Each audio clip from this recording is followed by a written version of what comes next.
The Prime Minister, he's under more pressure from Tory MPs after yesterday's record net migration figures. Yes, they revealed that the population of the UK increased by almost 750,000 last year.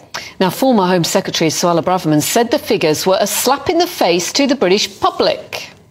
Well, we're joined in the studio now by GB News political editor Christopher Hope and journalist Benjamin Butterworth. Very good to see you both this morning. And Chris Hope, let's start with you, shall we? Because this could be a Tory war over this issue. Yeah, it's brewing. I mean, they're really cross about it behind the scenes, Tory MPs. This weekend, there's a group called Common Sense Group of Tory MPs. They're preparing a letter to go to the Prime Minister to try and support an idea from Robert Jenrick, who's the Immigration Minister. He's got measures to try and bring this number down. He wants to... we have numbers of 745,000 last calendar year. It's even worse, though, looking at the figures for the year to June 2022, or 2023, when it went up to 672,000, up from 607,000. Those numbers were revised upwards in the last calendar year, and that could happen again. So it's a feeling of lack of control. I mean, small boats is a symptom, I think, of a problem with the immigration policy. They can't control numbers coming in. The viewers are right, but there are shortages in parts of our social care NHS. But equally, there's lots of people on benefits who aren't working, want to put more effort to get them back to work. There's a housing shortage. We know rents are going sky high for many people. Can we afford to have 1.2 million people arriving in the 2 years to June last year? That's the problem. Robert Jenrick, he's the Immigration Minister. He's got plans to try and ban foreign and social care workers, bring in dependents, to increase the amount of money to come here to 35,000 from around 26,000 as it stands at the moment. That might cut numbers by 50,000. But really, these are just scratches on where they need to get to. This government elected in 2010 to bring numbers down to tens of thousands a year. People voted in 2016 for control of the borders, but politicians, the Tory politicians, have ignored that completely. And Labour agree, don't they, that net migration has to be brought down? There is broad agreement on that. But what do you bring it down to? What is a fair number? Well, the ONS looks at these numbers. The OBR, I should say, the official budgetary experts, they say we need around 250,000 each year to sustain growth. Now, Tories would say, well, why not just use people, rather than paying people to be at home on benefits, get some of them back to work. That's an idea that came out in the autumn statement. Mel Stride wants to say you can work from home. If you can be at home and work from home, why not do some limited work from home, or you lose some of your perks of being on benefits, such as free bus passes. Labour's against that. I mean, up in Sunderland, we haven't got the clip quite yet, but Rishi Sunak, the Prime Minister, is saying he's very clear levels are too high.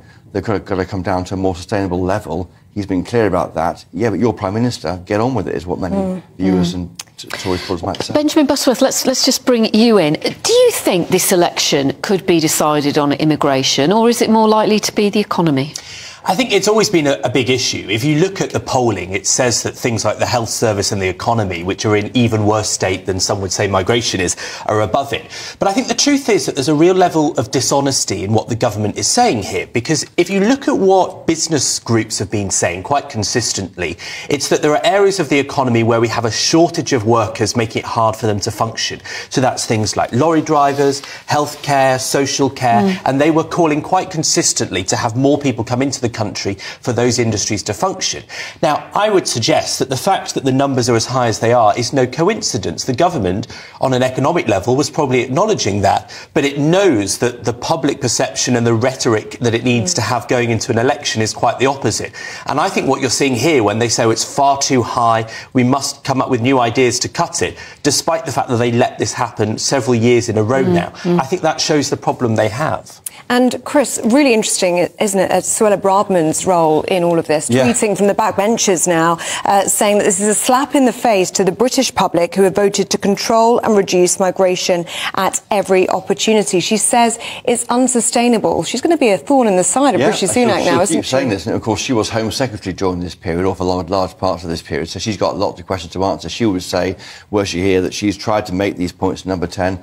Number 10, we're ignoring it. I mean, to go to Benjamin's point there, he makes a good point about the shortage in lorry drivers, but should people be allowed to bring in dependents and family members? That's what pushes the number up. And I think what will happen if they get a grip on this is saying you can't bring family members if you want to work here, at least not for a few years. And Benjamin, the argument we keep hearing about when it comes to the social care sector is that We need migration. We need those people to work in the social care sector because here people don't want to work in it.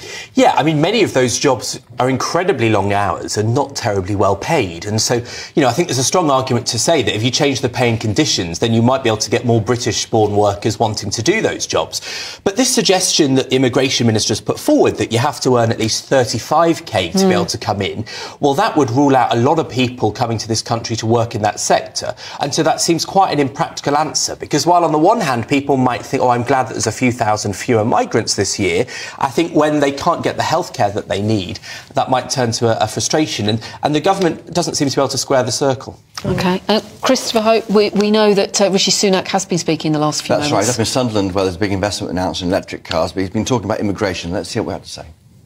It's good to see that the ONS yesterday did say that the levels of migration are now slowing, in their words, which is a welcome step. But we've got more to go. And that's why I announced a policy earlier to clamp down on the number of dependents that students can bring when they're coming here, where we've seen a very significant rise in that. That action that I took represents the single toughest measure that anyone has taken to bring down the levels of legal migration in a very long time. So that should give people a sense of my commitment to bringing migration down. And if we see further abuse of the system, of course we're prepared to act and do more.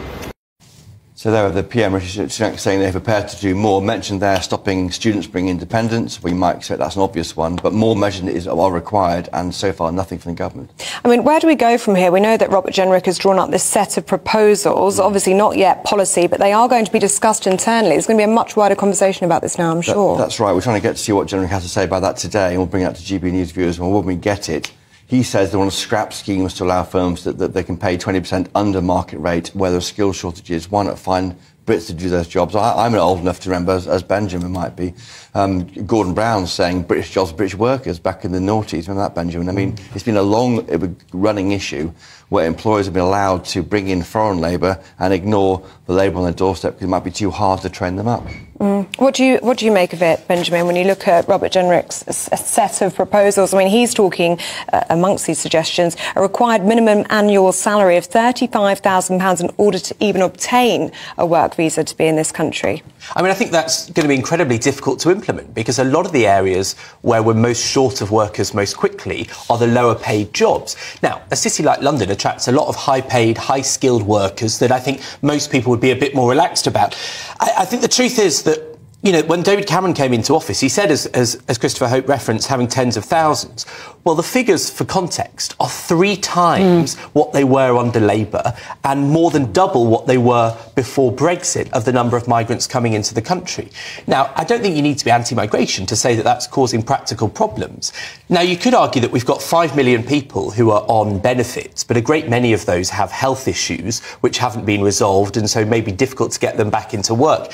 I think the truth is that it's going to be a big political problem for the government, because they made this the centre of their agenda as a Tory party, and it's not going to be fixed in 12 months when the next election. Rishi Sunak said, didn't he, stop the boats, which sounds a bit of a gimmick and also potentially a bit of a distraction. Yeah. He would have been better saying reduce net migration, Chris. 100%. I think it's a distraction. Stop the boat. It's obviously shows a lawlessness on the south coast. They can't stop these boats coming. But I think the bigger issue, the elephant in the room, is net migration. That's not being addressed and talked about. For the Tories' point of view, Labour have no real answer either. I mean, Labour have no answer at all. And maybe there's also a side to this to say, well, it's quite a good thing that people want to come and live here. We know we're not all that bad, and it's a nice country to be in, maybe. Let's just be vaguely positive about it, Benjamin. It's worth pointing out that a significant proportion of these figures in the last couple of years, the last year or two, have been either people with the Hong Kong visas that we decided to make much easier, and often they're very skilled workers, highly educated, and also the Ukraine scheme was a great number of those, several 100,000, and Afghanistan.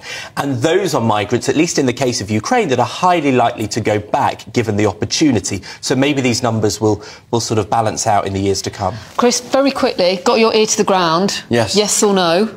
May election? Oh, goodness. I think more likely than before. Oh.